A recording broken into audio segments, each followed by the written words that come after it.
Previously, our main character meets an unfortunate end, caught in a tragic accident during the exciting finale of the famous Patissier World Tournament. A kind goddess, sensing his deep regret, recognizes his sincere desire and arranges for him to be reborn in a different world as a boy named Pastry, the son of a noble lord. With this second chance, our hero sets out on a brave journey, aiming to use his exceptional baking skills to create a land of delightful sweets that will bring smiles to everyone's faces. Now we see, Mark and his friends are playing by the water, skipping stones. Lumi joins them and tells them that Pastry's fiancée has arrived. Mark mentions his father told him about it and said she'll be staying for a while. Lumi adds that people are saying Pastry's fiancée is an attractive older woman who has Pastry under her influence. Meanwhile, Pastry takes Licorice to his kitchen and expresses that this is the workshop he's always dreamed of. The scene shifts to Margrave Huberex's castle, where his butler asks if he's certain about sending Lady Licorice to live in the village of Mordalen. Huberex reveals his annoyance at the idea of someone scheming behind his back. The butler wonders if he's referring to Count Reedes. Huberex explains that it's evident Count Reedy has intentions involving his future son-in-law, and he believes Licorice, a smart woman, understands the potential of the village of Mordalen. Huberex finds it too obvious when Licorice invites Pastry to a tea-tasting event. The butler questions if Huberex sent Licorice there to accompany Pastry. Huberex agrees, suggesting it would be hard for the Count to focus on Pastry when his fiancée is around. He also mentions that sending his daughter there keeps her safe, considering their neighbor Ludioret's potential reaction to the engagement between the two noble houses. Back in village, Licorice comments on the kitchen size, mentioning she's never seen such a large one before. She then asks Pastry what he's doing. Pastry explains he's creating samples for a gift he plans to bring to the tea-tasting event.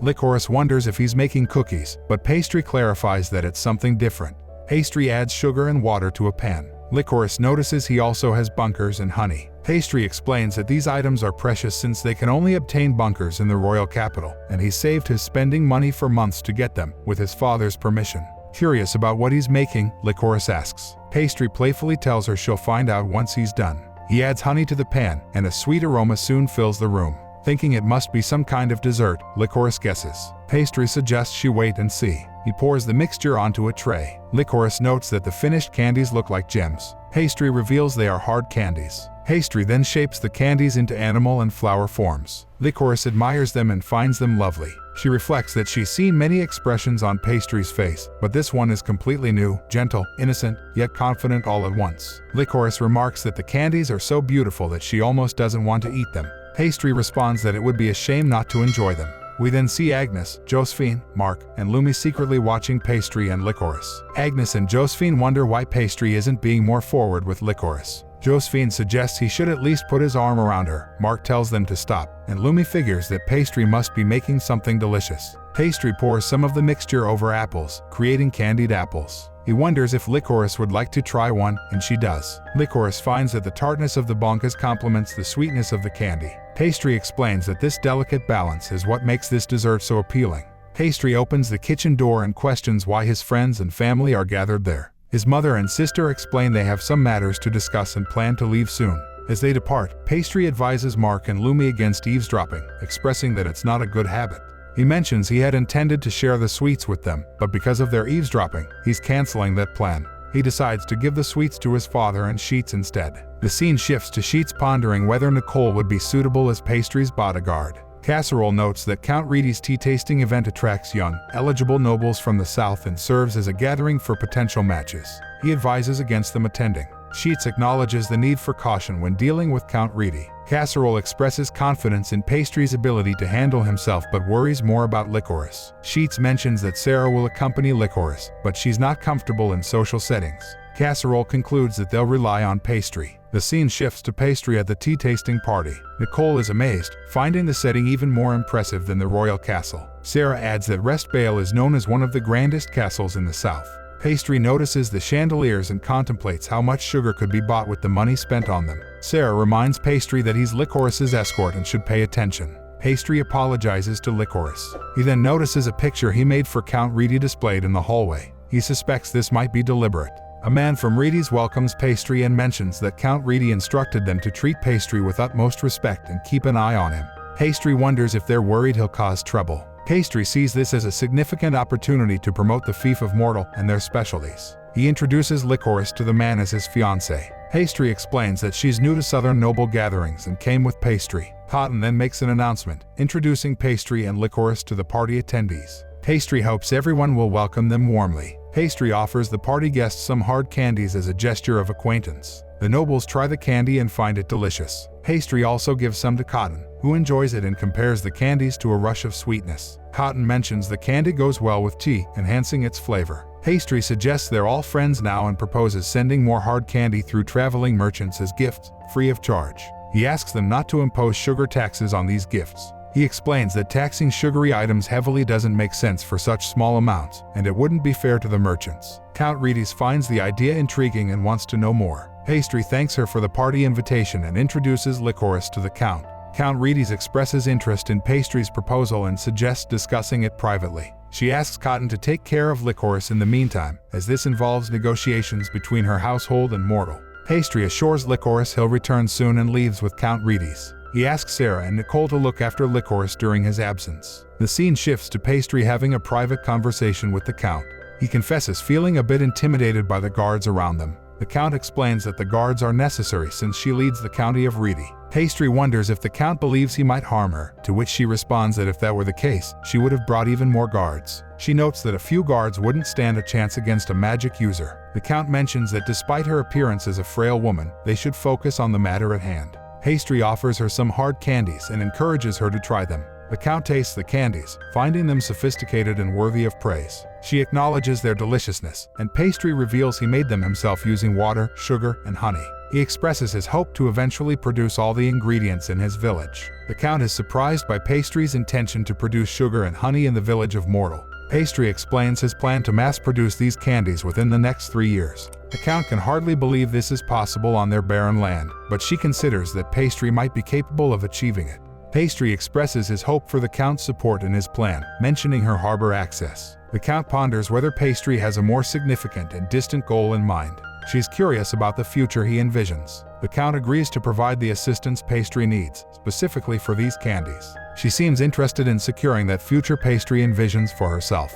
Meanwhile, Cotton talks to Licorice, mentioning that Pastry is quite the topic at the party and might gain admirers. Cotton predicts that Pastry will build several relationships from this event. Licorice becomes upset, imagining Pastry with other women. She leaves, and Sarah and Nicole advise her to disregard what Cotton said. Licorice admits she's uncomfortable in such situations and reflects that she came to the event expecting to be with Pastry. Licorice expresses her desire to go home. Meanwhile, Pastry walks in the hallway with Count Reedy. Pastry recognizes that Count Reedy's business connections are significant in the South and having her support is beyond his expectations. He sees this as a step closer to mass-producing candies. Count Reedy brings up how Pastry protected Licorice during her kidnapping. Pastry confirms that he did indeed protect her. The Count implies that Licorice must have been impressed by his actions. She believes Licorice is a suitable match for the future Lord of Mortal. Pastry agrees, noting Licorice's charm. The Count boldly asks Pastry if he loves Licorice, which flusters him. She embraces Pastry and insists he confess his true feelings before letting him go. As this happens, Licorice exits the party hall and witnesses the scene. The story continues as Licorice saw Pastry in the company of the Count and got nervous, so she fled. Sarah asked Licorice why she ran away. Pastry said he would explain later and went after Licorice. Pastry found Licorice in the garden and said that the Count only saw him as a 9-year-old. Licorice explained that it wasn't just that. At the party, people were gossiping about Pastry in a way that made her uncomfortable. She worried that if other women expressed their feelings for him, he might not want her anymore. She also mentioned her sister Petra, who is outgoing and liked by everyone, while she is more reserved. Pastry reassured Licorice that he liked her for who she was, whether she found it difficult to talk or was reserved. He appreciated her just the way she was, and he believed his feelings for her would only grow stronger. Pastry spoke to Licorice, asking her to have faith in him and his words. He requested her to wait briefly and disappeared using his teleportation magic. While Licorice waited, the party carried on in the hall. When Pastry returned, he brought Licorice a candy apple. Licorice noticed it was similar to the ones before, but Pastry explained that although it resembled the others, this one was unique and specially crafted for her. He revealed that he had made this candy apple with her in mind and hoped she would enjoy it. Licorice took a bite of the candy apple, and it triggered happy memories she had shared with Pastry in the past. She felt that this treat was a symbol of their special bond, prompting her to shed tears of joy. She assured Pastry that her tears were not from sadness, and she found the candy apple delicious. Pastry then explained that the candy apple was simple to make, so it was found in many places and known by various names such as toffee apple, heaven's apple, apple of paradise, and apple of love. He emphasized that his feelings for Licorice were constant and he had invested all his emotions into the gift. He asked Licorice to trust him going forward and expressed his deep desire to bring happiness to her life. He stressed that seeing her smile was his greatest wish. Licorice thanked Pastry for the delightful treat, and in return, Pastry appreciated her beautiful smile, realizing how close he had come to losing it. Pastry had a dream of making a place full of sweets and wide smiles on people's faces. He knew that to achieve this, he needed to make the people he cared about happy. He believed he could build this joyful place alongside Licorice. Just as he was about to kiss Licorice, their moment was interrupted by Niccolo and Sarah. Niccolo teased Pastry, calling him a smooth talker. Pastry asked how long they had been watching, and Niccolo admitted they had seen everything from the moment Pastry mentioned the apple of love.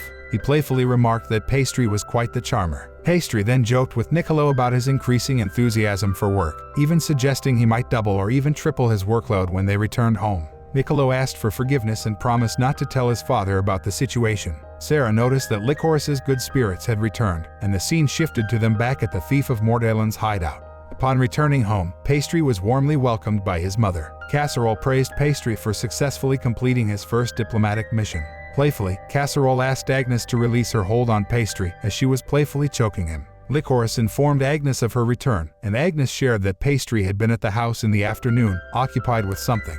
She asked Licorice if it had anything to do with her. Licorice expressed her interest in hearing about what had happened and playfully dragged Pastry away to talk privately. Meanwhile, Niccolo pondered that Agnes might be more imposing than even the Count, and Licorice observed this interaction. The scene transitioned to Pastry, looking exhausted after an intense session of questioning from his mother. Despite this, his mother praised him for indulging her for 2 hours and served him tea. Pastry found the tea to be good, and as he looked around, he noticed some leftover wrapping paper on the table. Curious, he asked about them. Pastry explained that the paper was extra wrapping from the hard candies he and his mother had wrapped during their conversation. His mother noticed that the paper had a picture of Pastry with the Count, and she was surprised that he used it as wrapping paper. Pastry humorously mentioned that it was his way of getting back at the Count for meddling in his affairs with Licorice. In a different scene, the Count was visibly angry upon seeing the wrapped candy with his image on the paper. A man with her advised her to remain calm. The Count couldn't believe that Pastry had sent candies to nobles wrapped in such paper. The Count was frustrated that rumors were spreading about her preferences for young boys due to the wrapping.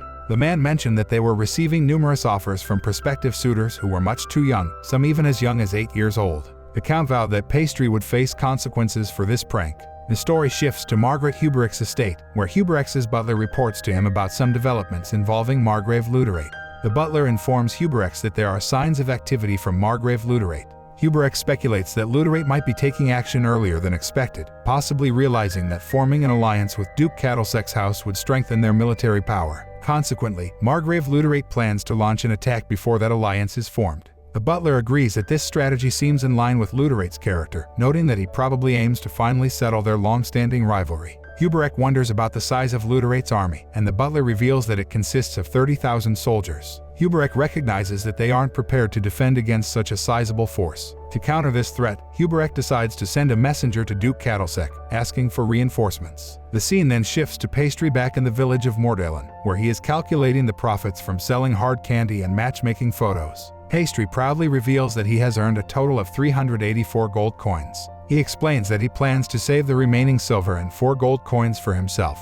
Sheet, surprised by the large amount for someone his age, comments on it. Pastry clarifies that this money is his payment for making sweets, and Sheet adds that Casserole shouldn't complain since Pastry's efforts contributed to their profits. Pastry shares his intention to use this money to request a traveling merchant to find 100 goats for him. Sheet recalls that Pastry initially wanted around 80 goats. Pastry explains his strategy: they will make an offer for 100 goats and then negotiate down to around 80. Additionally, he asks Sheet to inquire about obtaining 3 donkeys. Sheet playfully predicts that the merchant might be overwhelmed by Pastry's requests. Pastry humorously responds that goat milk and cheese are fantastic, making them perfect for his confections. Sheet recalls that they had attempted to raise goats in the past. Pastry adds that goats are relatively easy to raise since they eat a wide variety of things. Sheep explains that because goats eat just about anything, they couldn't keep them on their barren land, so they had to release them. Pastry notes that their land has now become fertile, and they have the opportunity to introduce more livestock to their village. Sheet asks if they're going to eat the chickens now. Pastry explains that they plan to keep the chickens for their eggs, as having eggs is important for their village. Sheet brings up the concern of not having enough workers to manage everything. Pastry suggests they can address that issue later and suggests taking a break for now. Pastry then offers Sheet a taste of something he just made. Sheet wonders what it is. Pastry reveals that it's something he extracted from sorghum grass. Sheet tastes it and finds it really sweet. Pastry mentions that this is his first attempt at making sugar and he wants to refine the recipe to turn Morton into a place known for making sweet treats. Sheet jokingly warns Pastry not to use his magic, or casserole might punish him again. Pastry assures her that he has already learned his lesson. The story shifts to Pastry and his friends working on a wooden project. Licorice approaches and asks what they're creating. Pastry explains they're making a juicer and offers to demonstrate how it works once it's ready. Pastry proceeds to place sorghum grass into a cask, explaining that they'll extract juice from it. However, there's a problem. Mark can't reach the handle, suggesting Pastry might have made a mistake in the measurements. Lumi comes up with a solution by climbing on Mark to reach the handle. Pastry reminds them to be careful not to damage the juicer. Amidst the task, Mark comments that Lumi is quite heavy, to which Lumi playfully threatens him. Pastry intervenes, urging them not to fight and to continue turning the handle. Unfortunately, the combined weight of Lumi on top of Mark proves too much, and they both tumble down, accidentally breaking the juicer. Pastry checks if everyone is okay, and the kids say they felt like they were flying. Pastry realizes this won't be an easy task. He considers what material could be strong enough for it and wonders if making the whole thing out of iron would be a solution. Licorice suggests that iron might indeed work, but she's cautious in her response. Pastry encourages her to share her thoughts, reminding her that the point of a prototype is to make it better. Licorice shares that she doesn't have a diagram, but in Huberek, they make wine using a similar device where two people turn a lever. Pastry thinks this could be a good solution and suggests that if a tool like that already exists, they should find a way to get it. He believes this approach would help reduce mistakes. He expresses gratitude to Licorice for sharing this helpful information. Lumi complains that Pastry made her fall, but Pastry suggests Lumi could be his taste tester, which cheers her up and leads her to forgive him. Pastry decides to talk to Sheets about the juicer and asks them to clean up.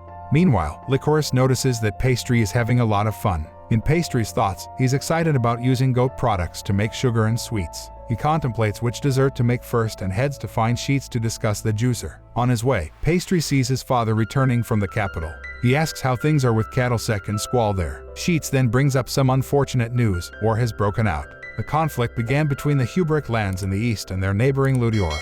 This brings an end to our episode.